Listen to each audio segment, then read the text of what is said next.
Bismillahirrahmanirrahim. Dear students, our today's topic is everyday math, and this is the part 1 for this topic. In this part, we'll discuss about the formulas and all type of question of percentages, and we'll discuss non-calculator questions, paper 1 questions. तो everyday maths mean इसमें हर वो type के question आ जाते हैं जो हमारी daily life में use होती हैं चीज़ें, profit loss, discount, hire purchase, interest, compound and simple interest, ये सारी चीज़ें आपकी एवरीडे मैथ्स में आती हैं। इस पार्ट 1 में हम परसेंटेजेस के सारे टाइप के क्वेश्चन पहले डिस्कस करेंगे, then will discuss about the formulas, और फिर मैं आपको पेपर 1 के कुछ क्वेश्चन सॉल्व करवाऊँगा कि how to deal with these question जब आपको कैलकुलेटर अलाउ नहीं होता। तो सबसे पहले मैं आपको बता दूं, इस टॉपिक को परसेंटेजेस भी कह देते हैं। परसेंटेज, इसके तो परसेंटेजेस के जो क्वेश्चंस होते हैं वो जनरली 6 टाइप्स के होते हैं। वो 6 के 6 टाइप मैं आपको करके दिखाऊंगा किस तरह के क्वेश्चंस होते हैं। पेपर 1 में भी आते हैं, पेपर 2 में भी आते हैं, और अगर इन चीज़ों को आप समझ जाएंगे, ये इसकी बेसिक्स है। अगर आप ये 6 टाइप समझ जाएंगे तो आपको बहुत सारे फार्मूलाज हैं जो याद नहीं करने पड़ेंगे। तो बाकी मैं आपको फार्मूलाज भी बता दूंगा। अगर ये टाइप आपको समझ नहीं आएगी तो मैं आपको फार्मूलाज बताऊंगा, आप उसको उनको भी यूज़ करके क्वेश्चंस कर सकते हैं इंशाल्लाह। तो फर्स्ट टाइप जो है इसमें ये है कि आपने परसेंटेज निकालनी होती है। We have to find 20% of 200। कोई भी नंबर है, 200 कोई भी नंबर है, उसका हमने 20% निकालना है, या कितने भी कोई परसेंटेज है वो निकालनी है। यू नो कि परसेंट का जो साइन है, परसेंट का साइन वो इक्वल टू 1/100 होता है। तो जहाँ जहाँ ये साइन आपका आएगा तो आपने 1/100 उसकी जगह पे लिखना है अगर आपने परसेंटेज निकालनी है, यानी उस परसेंटेज को जो साइन है उसको ख़त्म करना है और आपने उसके परसेंटेज का आंसर निकालना है। तो जब भी ये आपने 1/100 करना है, ये साइन आपके क्वेश्चन में पहले ऑलरेडी होगा। जैसे 20% ऑफ 200, तो ये परसेंटेज का साइन लगा हुआ है, हमने इसकी परसेंटेज निकालनी है। How to deal with this type, कि ये बड़ी बेसिक सी चीज़ है। इसमें ये होगा कि 20/100 यानी परसेंट का साइन हट गया, ओवर 100 आ गया, और ऑफ की जगह मल्टीप्लाई, और हम इसको 200 से मल्टीप्लाई कर देंगे, ये 2 0 कट हो जाएंगी, आंसर विल बी 40। इस तरह से ये फर्स्ट टाइप का क्वेश्चन करना होता है आपने। जो उसकी दूसरी टाइप है उसमें क्या है, उसमें ये होता है कि आपको जो आंसर है वो दिया होता है, परसेंटेज नहीं बताई जाती, मतलब वो ओरिजिनल नंबर नहीं होता। इसमें आपने ओरिजिनल नंबर बताना है। तो whenever you have to find out the original number, you have to let that number X और एनी वेरिएबल, आप उसको लेट करके करेंगे ओरिजिनल नंबर को। तो कैसे करना है लेट, इसका इस टाइप का क्वेश्चन क्या होगा कि लिखा ये होगा कि 20% of a number, 20% of a number और a value number is 80, find the number. हमने वो ओरिजिनल वैल्यू फाइंड करनी है, वो नंबर फाइंड करना है जिसका 20% 80 बनता है। ठीक है जी, यानी परसेंटेज निकालने के बाद की वैल्यू दी हुई है, जो ओरिजिनल नंबर है वो आपका नहीं है। परसेंटेज हमेशा ओरिजिनल नंबर से मल्टीप्लाई होती है। अगर हमारे पास ओरिजिनल नंबर नहीं है, we have to let that number X कर लें, या कोई भी वेरिएबल आप लेट कर सकते हैं। तो या जिस तरह ये इसका क्वेश्चन इस तरह भी बन सकता है कि कोई भी एक किसी चीज़ की वैल्यू है तो उसका 20% दे दिया जाए, या किसी चीज़ का प्रॉफिट 20% है और वो प्रॉफिट इतना बनता है, ओरिजिनल वैल्यू बताएं वो कितनी थी। इस तरह से भी हो सकता है। तो 20% ऑफ अ नंबर, अब नंबर को लेट कर ले एक्स है, तो it will be 20/100 multiply by x equal to कितना आ जाएगा, जो आंसर दिया हुआ है। देखिए ये पिछली टाइप ही है, जैसे इसकी जगह पे आपके पास जो ये 200 है, ये ओरिजिनल नंबर था, उसको हमने वो इंक्रीज़ करना था, और ये आपके पास आंसर आ गया था 40। तो अब आंसर दिया हुआ है और ये नंबर नहीं दिया हुआ, हम इसकी जगह पे हम लेट कर लेंगे कि एक्स है ये। ठीक है जी, तो ये एक्स लेट कर लेंगे और हम आंसर निकालेंगे। अब एक्स यहीं पे रहेगा और ब्रैकेट जो है आपकी उधर जाके रेसिप्रोकल हो जाएगी।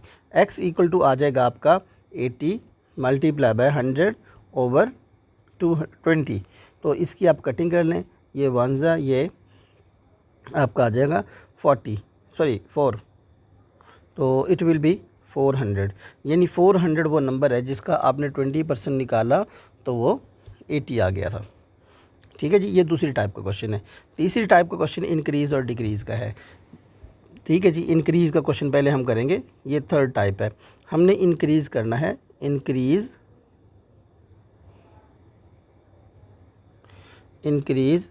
200 बाय 20%। कोई भी नंबर होगा उसको इंक्रीज़ करना है आपने। ठीक है जी, कैसे इंक्रीज़ करना है? अगर इंक्रीज़ करना हो कोई चीज़ की, किसी चीज़ की वैल्यू बढ़ती है, जैसे इंक्रीज़ होता है, प्रॉफिट में चीज़ इंक्रीज़ हो जाती है। ठीक है जी, इंटरेस्ट में भी इंक्रीज़ होती है। आप क्या करेंगे, 100 में ये परसेंटेज ऐड कर दें। ये जो आपका 100% है, इसमें आप 20% ऐड कर लें, प्लस 20% करेंगे तो ये टोटल कितना बनेगा, 120%। ठीक है जी, it means you have to find out 120% of this number 200। आप इसको लिखें 120 ओवर 100 मल्टीप्लाई बाय 200, जो ओरिजिनल वैल्यू है जिसको इंक्रीज़ किया था, इंक्रीज़ करना है, और ये आ जाएगा आपका आंसर। इसको मल्टीप्लाई करेंगे, ये 240 आ जाएगा।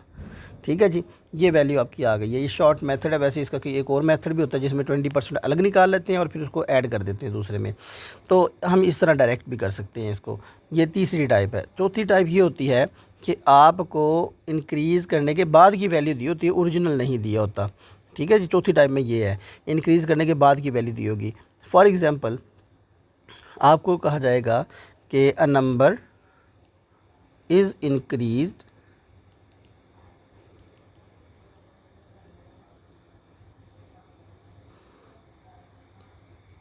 by 20% and become a number increased by 20% become 240. Find the number.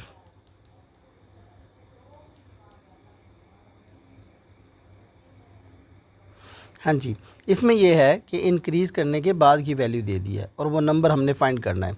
ठीक है जी, जैसे हमने 200 को इंक्रीज़ किया 20%, तो वो 240 बन गया। इसका आंसर भी वही आएगा 200, लेकिन अब आएगा कैसे, वही आंसर देखें आपका आ जाएगा, कन्फर्म भी हो जाएगा कि कैसे ये सही है या गलत है, क्योंकि इनकी 200 को इंक्रीज़ करते हैं 20% तो 240 बनता है। अब हमें वो नंबर नहीं पता, लेट के वो नंबर कौन सा है, और हमने उसको 20% इंक्रीज़ करना है।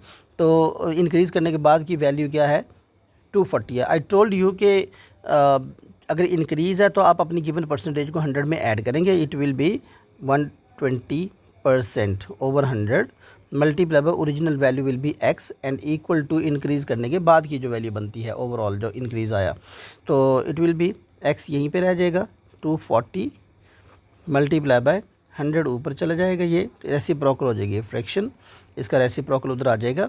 तो अब इसकी कटिंग कर लें आप, 1 0 से 0, ये 12 1 एंड 12 2, 100 मल्टीप्लाई बाय 2 क्या आ जाएगा आपका 200। तो इसका मतलब ये हुआ कि 200 वो नंबर है जिसको हम 20% इंक्रीज़ करते हैं, तो आपका आंसर क्या आता है 240। तो इस तरह से अगर आपके पास इंक्रीज़्ड वैल्यू दी हो और ओरिजिनल फाइंड करना, तो आप एक्स लेट करके कर सकते हैं। ठीक है जी, ये आपकी चौथी टाइप का क्वेश्चन है। सेम इसी तरह से आपने डिक्रीज़ वाला करना है। तो ये अब आपको जल्दी समझ आ जाएगा, क्योंकि डिक्रीज़ में सिर्फ माइनस करनी है परसेंटेज। ठीक है जी, तो क्वेश्चन ये है कि डिक्रीज़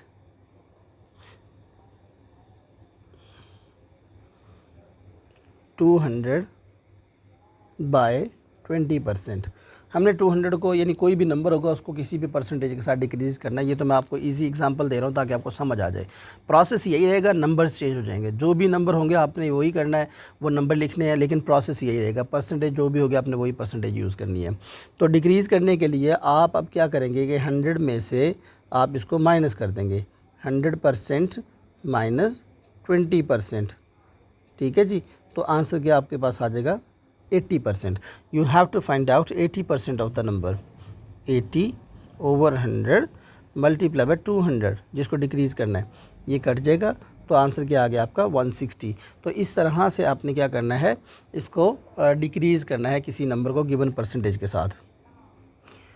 हाँ जी, तो इसके अब लास्ट जो टाइप है ना, लास्ट टाइप का क्वेश्चन वो ये है कि डिक्रीज़ करने के बाद की वैल्यू आपको दी जाएगी and we have to find out the original value. जो 6th टाइप मैंने आपको बताई है, उसमें क्या होता है कि आपको डिक्रीज़ करने के बाद की वैल्यू दी जाएगी, ओरिजिनल वैल्यू आपने फाइंड करनी है। यानी कि एक वैल्यू और a number decreased bye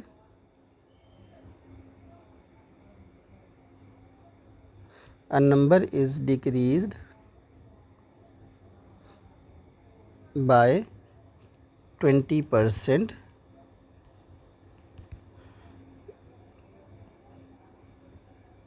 become 320।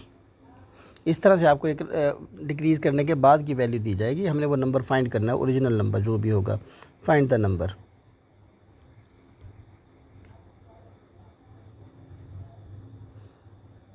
हाँ जी, तो मैंने आपको कहा था जब भी ओरिजिनल अपने नंबर फाइंड करना हो तो आपने क्या करना है कि एक्स लेट करना है ओरिजिनल की जगह पे जो ओरिजिनल वैल्यू होती है, और बाकी आप क्या करेंगे 100% में से 20% माइनस कर देंगे। 100% माइनस 20% क्या आएगा जी, आपका 80%।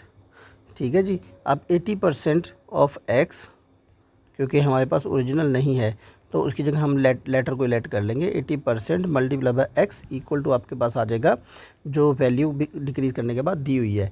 तो हमें पता लग जाएगा कि ये कौन सी वैल्यू थी जिसको 80% डिक्रीज़ किया और वो 320 बन गया। तो ये इधर रेसिप्रोकल हो जाएगी फ्रैक्शन, उस फ्रैक्शन की। इसकी आप कटिंग कर लें तो ये आया 400।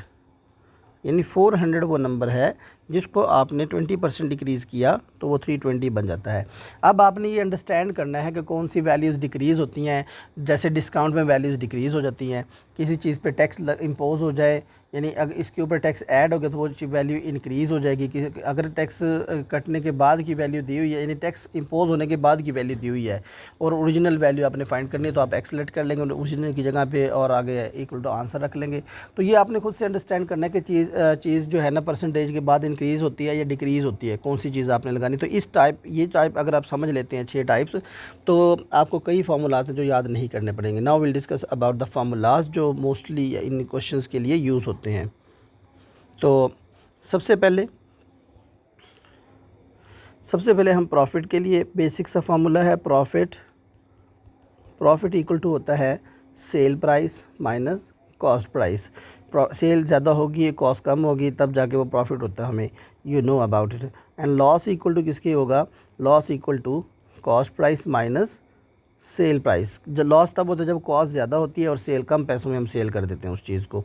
ठीक है जी। परसेंटेज निकालना, परसेंटेज से रिलेटेड ये बात ज़रूर याद रखें कि जिस चीज़ की परसेंटेज आपने निकालनी है वो ऊपर आएगा, प्रॉफिट ऊपर आ जाएगा। प्रॉफिट परसेंट निकालने के लिए ओवर ओरिजिनल वैल्यू या बेसिक वैल्यू जो उसकी थी कॉस्ट प्राइस नीचे आ गया, मल्टीप्लाई पे क्या आ जाएगा 100%। किसी भी चीज़ की परसेंटेज अगर निकालनी है, जिसकी परसेंटेज निकालनी है वो न्यूमरेटर में उसका ओरिजिनल या उसकी जो बेसिक वैल्यू जो पिछली वैल्यू है ओरिजिनल वैल्यू है वो नीचे आएगी डिनोमिनेटर में। और इसमें अक्सर लिखा होता है as a percentage of cost price. अगर वो as a percentage of selling price लिख देगा तो फिर आपको ओवर में सेल प्राइस करना पड़ेगा। ये क्वेश्चन पे डिपेंड करता है कि किस तरह का वो प्रॉफिट आपको कह रहा है। तो उसके बाद लॉस परसेंट के लिए क्या करेंगे, सेम वही लॉस की परसेंटेज है तो ऊपर लॉस आ जाएगा, ओवर में कॉस्ट प्राइस मल्टीप्लाई बाय 100%। इस तरह से आपका लॉस परसेंट निकाल सकते हैं। इसके बाद आपके पास 2 फार्मूलाज होते हैं जो सबसे ज़्यादा यूज़ होने के चांसेस होते हैं क्वेश्चंस में। Sale price, cost price equal to sale price multiply by 100 over 100 plus profit percent. ठीक है जी। एक ये फार्मूला है और एक और फार्मूला होता है कि cost price equal to sale price multiply by 100 over 100 minus profit percent, sorry loss percent.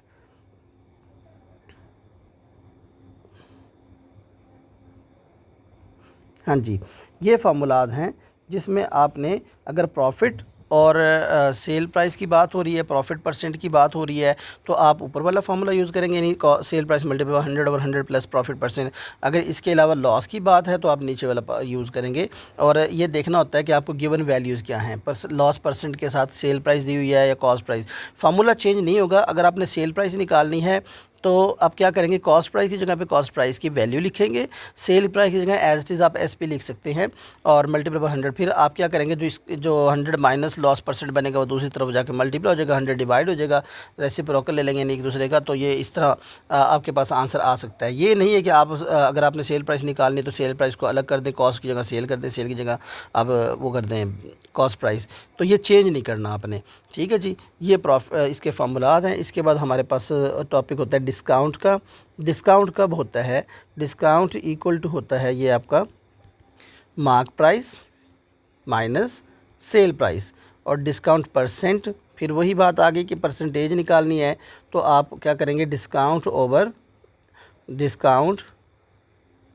Over mark price multiply by 100%। ठीक है जी, ये फार्मूला आप यूज़ कर सकते हैं डिस्काउंट परसेंटेज के लिए। और इसके बाद आपके पास फार्मूला आ जाता है जी सेम वो जो हमने अभी किया था कॉस्ट प्राइस वाला। कॉस्ट प्राइस की जगह आप मार्क प्राइस बन जाएगी, क्योंकि डिस्काउंट में चीज़ की वैल्यू कम होती है तो हम लॉस वाला यूज़ करेंगे। इसमें cell price multiply by 100 over 100 minus discount percent, क्योंकि डिस्काउंट में भी वैल्यूज़ माइनस होती हैं, कम होती हैं, तो इसलिए हम 100 माइनस डिस्काउंट परसेंट लिख देंगे। तो ये फार्मूलाज हैं जो इसमें ज़्यादातर यूज़ होते हैं। ये आपके मार्क यानी डिस्काउंट तक के फार्मूलाज हो गए हैं। इसके बाद आपके पास इंटरेस्ट के क्वेश्चन होते हैं। इंटरेस्ट के लिए क्या फार्मूला है, सिंपल इंटरेस्ट के लिए I is equal to PRT over 100। जो ओवर में 100 है वो R% का ही होता है। इसमें इसकी डिस्क्रिप्शन देख लें क्या है। I का मतलब क्या है, सिंपल इंटरेस्ट। ठीक है जी, ये आपने याद रखना है कि ये सिंपल इंटरेस्ट है। जो भी सिंपल इंटरेस्ट की वैल्यू यहाँ पे आ सकती है। और P का मतलब क्या है, प्रिंसिपल। प्रिंसिपल कौन सी अमाउंट होती है, कैसे पता चलेगा आपको कि प्रिंसिपल कौन सी अमाउंट है। प्रिंसिपल का मतलब ये है कि जो आपकी इन्वेस्टमेंट होती है, जो आपकी कहीं बोरो करते हैं अमाउंट या कुछ भी, ये जो इन्वेस्टमेंट वगैरह बोरो करने वाली अमाउंट, डिपॉजिट करने वाली अमाउंट, ये सारी प्रिंसिपल होती है। और उसके बाद रेट R यानी इंटरेस्ट रेट है ये। ठीक है जी, इंटरेस्ट रेट R है, और टाइम T, ड्यूरेशन कितनी है उसकी। ठीक है जी, रेट पे डिपेंड करता है। रेट पर मंथ है तो आपको मंथ में ड्यूरेशन आएगी, रेट पर ईयर है तो ईयर में ड्यूरेशन आएगी। ये सिंपल इंटरेस्ट का फार्मूला है, हाँ जी, सिंपल इंटरेस्ट का फार्मूला है। इसमें एक और फार्मूला यूज़ होता है अगर आपने पैसे निकालने हैं सूद समेत, यानी आपने इसमें ऐड कर देना है interest. Amount is equal to P+I, principal जो आपने डिपॉजिट या जो भी अमाउंट थी वो प्लस उसमें इंटरेस्ट कर देंगे तो आपकी ओवरऑल अमाउंट बन जाएगी। उस स्पेसिफिक ड्यूरेशन के बाद कितनी बन जाती है वो। ठीक है जी, और एक अब आपके पास ये ए का मतलब मैं लिख दूं कि इस ए के बाद, ए का मतलब है कि अमाउंट जो इंटरेस्ट लगने के बाद बनती है। और अब आपका कंपाउंड इंटरेस्ट है। ये सारा आपका था इसके लिए सिंपल इंटरेस्ट के लिए। कंपाउंड इंटरेस्ट का फार्मूला क्या है, कंपाउंड इंटरेस्ट में होता है डायरेक्ट, इसमें अमाउंट आती है। बच्चे इसमें बड़ा कंफ्यूज रहते हैं, कंपाउंड इंटरेस्ट निकालना होता है और बच्चे क्या करते हैं जी, अमाउंट निकाल के आ जाते हैं। ये ध्यान रखना है क्वेश्चन की डिमांड क्या है। अगर वो कहे कि आफ्टर स्पेसिफिक ड्यूरेशन आपकी क्या अमाउंट बन जाएगी, फिर आप अमाउंट निकाल के आएंगे। अगर उसने कहा कि आप इंटरेस्ट निकालें, फिर आपको प्रिंसिपल माइनस करना पड़ेगा उसमें से, और फिर आप कंपाउंड इंटरेस्ट निकाल के आएंगे। ठीक है जी, कंपाउंड इंटरेस्ट का फॉर्मूला क्या होता है, P/1 प्लस R ओवर 100। ठीक है जी, R वही रेट है ओवर 100, और पावर कितनी आ जाएगी, N। तो ये भी उस पर डिपेंड करता है रेट पे। अगर रेट आपका पर ईयर है तो ईयर में होगा टाइम, और अगर पर मंथ है तो मंथ में। रेट पे डिपेंड करता होता है टाइम किस ड्यूरेशन में होगा। ठीक है जी, तो ये थे वो फार्मूलाज। बाकी आपका ये देख लें कि इसमें एक टॉपिक होता है, सॉरी ऑब्जेक्टिव होता है इसका मनी एक्सचेंज का। मनी एक्सचेंज में हमने ये करना होता है कि एक डायलॉग है जो आपने याद रखना है, वो क्या है कि जिसको आपने चेंज करना है, जिस करेंसी को आपने चेंज करना है, उस करेंसी के 1 यूनिट की वैल्यू आपकी दूसरी करेंसी में होनी चाहिए जिसमें चेंज करना है। अगर डॉलर को यूरो में चेंज करना है तो आपको पता हो $1 कितने यूरो का है। अगर यूरो को पाउंड में करना है तो आपको पता हो कि अगर यूरो को पाउंड में करना है तो 1 यूरो कितने पाउंड का है। अगर पाउंड को आपने यूरो में करना है तो आपको पता होना चाहिए कि 1 पाउंड कितने यूरो का है। ठीक है जी, ये डिपेंड करता है कि आपने फॉर एग्जांपल आपने चेंज करना है पाउंड को डॉलर में, तो आपके पास 1 पाउंड की वैल्यू होनी चाहिए डॉलर में। तो जिसको कन्वर्ट करना है उसके 1 यूनिट की वैल्यू निकाल लें।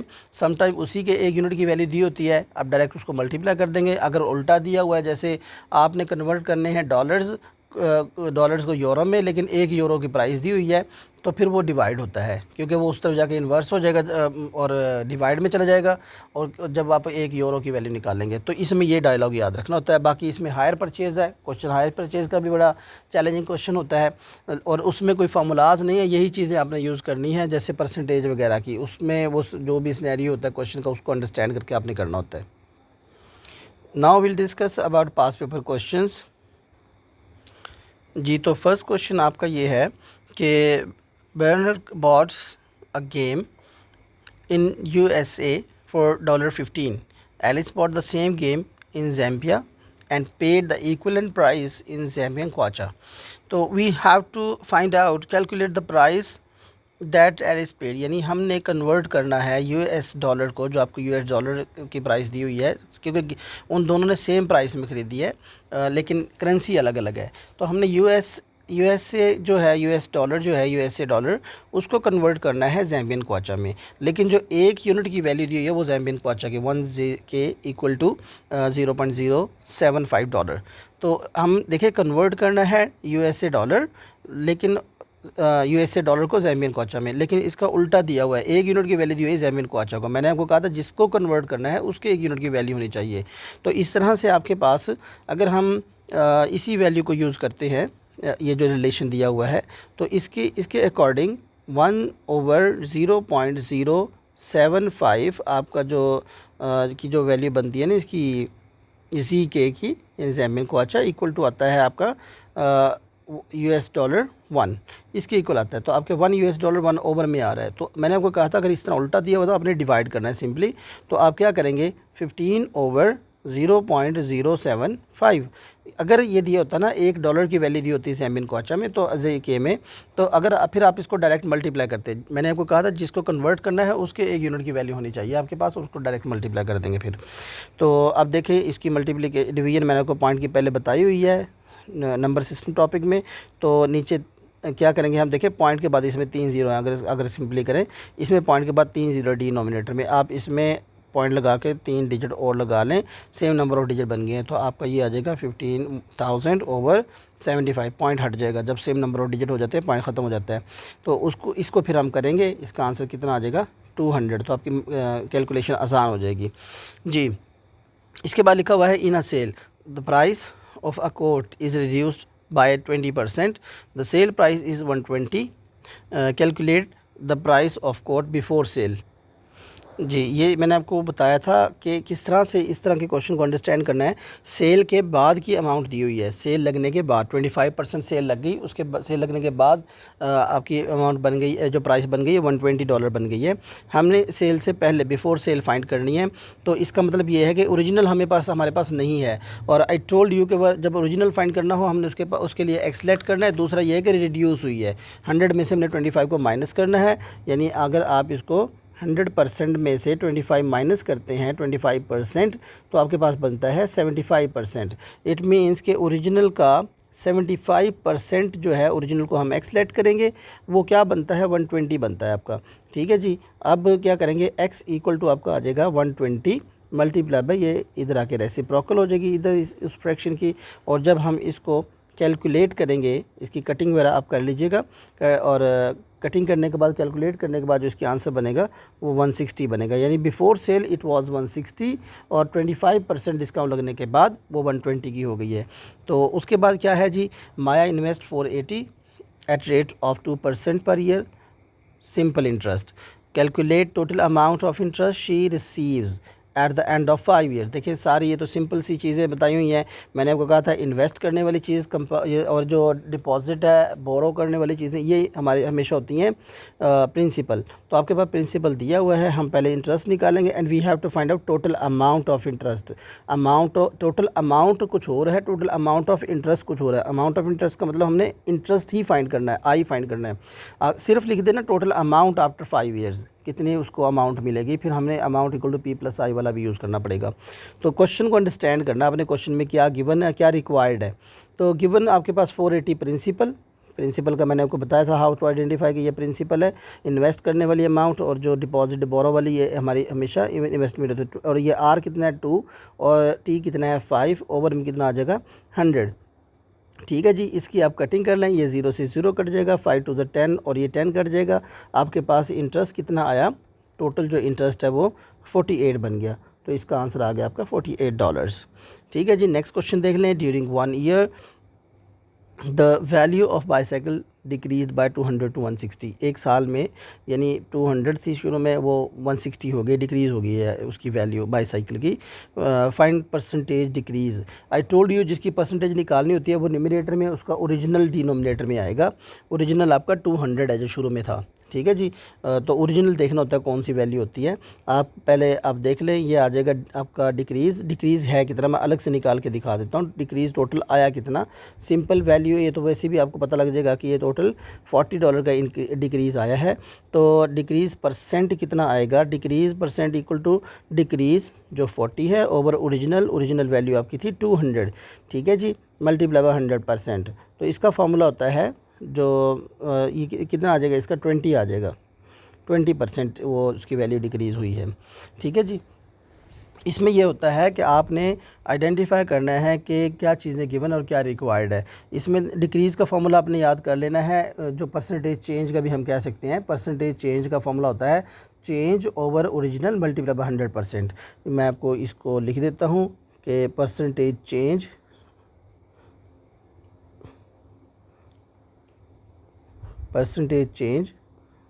इक्वल टू होता है चेंज, जो भी चेंज आया परसेंटेज में यानी उस वैल्यू में, चेंज ओवर ओरिजिनल वैल्यू। ठीक है जी, मल्टीप्लाई बाय 100%। ये इसका फार्मूला बनता है अगर परसेंटेज चेंज निकालना। इसमें भी जो है इसमें चेंज की परसेंटेज निकालनी है, कितनी चेंज आया है परसेंट में बताना है आपने। ठीक है जी। इसके बाद क्वेश्चन क्या है, Thomas work in a shop, he is paid $12 for each hour he works, he is also paid a bonus of 5% of the value of the items he sells. One day Thomas worked for 5 hours. He is paid a total of $82 including his bonus. Work out the value of items Thomas sells on the। हाँ जी, इस question में ना ये देखें, ये समझना पड़ेगा आपको कि उसकी टोटल एक दिन की इनकम है वो किस चीज़ पे डिपेंड करती है। वो $12 पर आवर उसको मिलता है और 5% टोटल सेल का मिलता है। तो हम क्या करेंगे, हमें तो पता नहीं है कि उसने कितने यानी उसको जो टोटल जो सेल है वो कितनी सेल की है। सेल नहीं है, हम उसकी जगह पे x लिखेंगे। तो वी विल लेट के वो x है और हम लिखेंगे 5 मल्टीप्लाई बाय 12, क्योंकि उसने उसको $12 मिलते हैं और उसने 5 आवर्स काम किया है। ठीक है जी। और इसमें प्लस हो रहा है 5% यानी 5/100 multiply by x, 5% of the sale. ये इसमें साथ में ऐड होता है टोटल उसके इनकम में, और वो टोटल बन कितना जाता है एट द एंड 82। ठीक है जी। ये इस पे किस तरह हम करेंगे कि टोटल एक फ़िक्स इनकम है। फ़िक्स कैसी है कि 5 पर आवर उसने $12 पर आवर उसको मिलना ही मिलना है। ठीक है जी। और बाकी इसकी सेल पे डिपेंड करता है, जो भी सेल होगी उसका 5% हम उसको निकाल के ऐड कर देते हैं तो उसकी टोटल सैलरी बन जाती है उस दिन की। तो हम इसको एक्सलेट कर लेंगे सेल को, और 5 मल्टीप्लाई बाय जो नंबर ऑफ आवर है 5, वो मल्टीप्लाई बाय जो एक आवर की प्राइस है 12, वो प्लस कर देंगे इसमें 5% ऑफ एक्स जो सेल है। ठीक है जी। अब इसको कैलकुलेट करना है आपने। It will be 5x over 100 equal to आ जाएगा 82 माइनस वो जो 12 5 60। ठीक है जी। ये वैल्यू इधर आके माइनस हो गई है। तो x विल बी, ये देखिए इसको माइनस करें आप, x को इसको माइनस करेंगे तो it will B 22 multiply by क्या आ जाएगा 100 ओवर 5। इसका रेसिप्रोकल हो जाएगा उस फ्रैक्शन का। तो इट विल बी 5 1 एंड 5 20। तो x इक्वल टू यानी जो आपकी जो उसकी सेल है उस दिन की वो कितनी आ जाएगी, हम 22 को 2 से मल्टीप्लाई कर देंगे, इट विल बी $440। यानी $440 की उसने सेल की थी। हाँ जी। अब नेक्स्ट क्वेश्चन देखते हैं। नेक्स्ट क्वेश्चन क्या है, a shirt cost $24 in a sale, the cost is reduced by 15%, work out the cost of the shirt in the sale. देखें बिफोर सेल या इस तरह कोई प्राइस नहीं मांगी उसने। सेल में क्या प्राइस है, सेल में 15% रिड्यूस हो चुकी है। 15 को हम 100 में से माइनस करेंगे, 100% माइनस 15%, ये क्या आ जाएगा आपका 85%। 85% हम निकाल देंगे 24 का, वो आपकी सेल की प्राइस बन जाएगी। तो 85 85/100 मल्टीप्लाई बाय 24 इक्वल टू आपका क्या आ जाएगा। इसको आपने सिंप्लीफाई कर लेना है, यानी हमारे पास कैलकुलेटर अलाउ नहीं है, इसकी कटिंग कर लेंगे हम। ये 5 पे कट हो गई, ये 17 आ जाएगा, और 5 पे कट हो गई, ये कितना आ जाएगा 20। हाँ जी, और 20 की कटिंग, ये 20 को कट कर लें, ये आप 4 पे कट कर लें, 4 5 ज़ा 4 6 ज़ा। अब ये देखें, ये आ जाएगा जी आपका 102 divide by 5, it will B 20.4। ये 20.4 आ जाएगा इसका आंसर। अगला क्वेश्चन क्या है जी, अगला क्वेश्चन देखिए हायर परचेज़ का है। मैंने आपको कहा था हायर परचेज़ का कोई फार्मूला नहीं होता, आपने उस क्वेश्चन की सारी चीज़ें, गिवन चीज़ें, रिक्वायर्ड चीज़ों को देख के आपने सोचना होता कि कैसे इस पे काम करेंगे। अब जी हायर परचेज़ क्या है जी, कार हायर की है किसी ने, कार हायर के लिए क्या कंडीशंस हैं, वो $40 पर डे देना पड़ता है। जितने दिन भी आप रखेंगे उसको आप पर नंबर ऑफ़ डेज़ को मल्टीप्लाई करेंगे 40 से, प्लस जितने किलोमीटर आप चलाएँगे उसको आप मल्टीप्लाई करेंगे 0.30 से, ये डॉलर बन जाएंगे टोटल।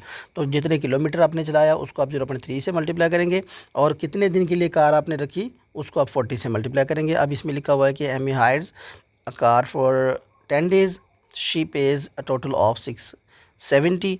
तो we have to find out number of kilometre Amy travel in the car. तो आप यही सारा इस पे लगाएं, number of days we have, number of days कितने हैं आपके पास 40। तो अगर उसने 670 दिए हैं, किस तरह से दिए होंगे, उसने जो आपके 10 डेज़ थे उसको मल्टीप्लाई किया होगा 40 से, और 40 से मल्टीप्लाई करने के बाद उसमें ऐड की होगी अमाउंट 0.30 मल्टीप्लाई बाय जो नंबर ऑफ़ किलोमीटर है वो एक्सलेट कर लेते हैं, और उसने टोटल पे किए 670। ठीक है जी, इस तरह से ये अमाउंट बनती होती है। अब आपका ये आ जाएगा जी 0.30 multiply by x equal to आपका आ जाएगा 670 माइनस 400। वो जो 10 मल्टीप्लाई बाय 4 इधर आके माइनस हो जाएगा। X will be, x equal to आप 400 को माइनस करेंगे, इट विल बी 270, और 270 डिवाइड बाय 0.3। ठीक है जी, 0.30 और 0.3 एक ही बात है। अब देखें, मैंने आपको कहा था नंबर ऑफ़ डेसिमल पॉइंट के बाद नंबर ऑफ़ डिजिट सेम बनाने होते हैं। इसमें डिनोमिनेटर में नंबर ऑफ़ डिजिट जो है डेसिमल के बाद 1 है, लेकिन वहाँ पे कोई डिजिट नहीं है, डेसिमल यहाँ लगा के हम एक 0 लगा देंगे। Now we have same number of digit after decimal point, या राइट साइड पे डेसिमल पॉइंट का, तो पॉइंट से पॉइंट कैंसिल हो जाएगा, इट विल बी 2700/3। तो इसकी कटिंग कर लेंगे, 3 1 ज़ा एंड 3 9 ज़ा 900 किलोमीटर उसने ट्रैवल किया, जिसके उसने पैसे 670 दिए थे। तो ये एक टाइप के आपके हो गए हैं क्वेश्चन, जिसमें पेपर 1 के क्वेश्चन हो गए हैं, और हमने फार्मूलाज को भी डिस्कस किया। और जैसे मैंने आपको इंक्रीज़ डिक्रीज़ के 6 टाइप बताई थी, ज़्यादा इसमें वही यूज़ होती हैं। और बाकी हायर परचेज़ का मैंने आपको बताया था कोई फार्मूला नहीं होता। और बाकी जो आपकी है करेंसी एक्सचेंज के लिए जो डायलॉग मैंने बताया था कि जिस करेंसी को चेंज करना है उसके 1 यूनिट की वैल्यू आप निकाल लें और उस वैल्यू को आप मल्टीप्लाई कर दें। Thank you.